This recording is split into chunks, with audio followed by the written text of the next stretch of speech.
علامات قرب قیامت۔ سیدنا ابو ہریرہ رضی اللہ تعالی عنہ سے روایت ہے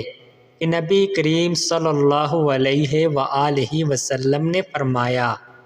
اس وقت قیامت کا انتظار کرنا جب مال غنیمت کو شخصی دولت بنا لیا جائے گا، جب امانت کو مال غنیمت سمجھ لیا جائے گا، جب زکوٰۃ کو جرمانہ سمجھا جانے لگے گا، جب علوم الدین کو دنیا کی خاطر حاصل کیا جائے گا، جب مرد اپنی بیوی کی اطاعت اور ماں کی نافرمانی کرے گا،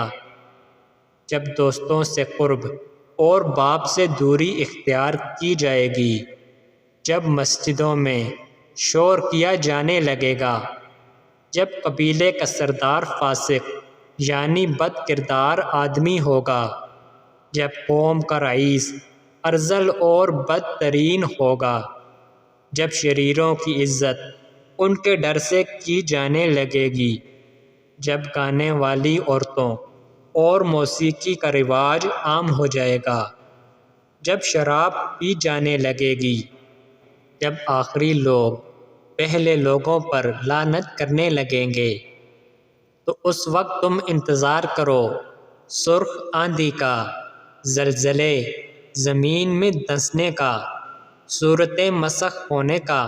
اور قیامت کی ایسی نشانیوں کا جو یکے بعد دیگرے اس طرح آئیں گی جیسے ہاتھ ٹوٹ جانے سے دانے گرنے لگتے ہیں۔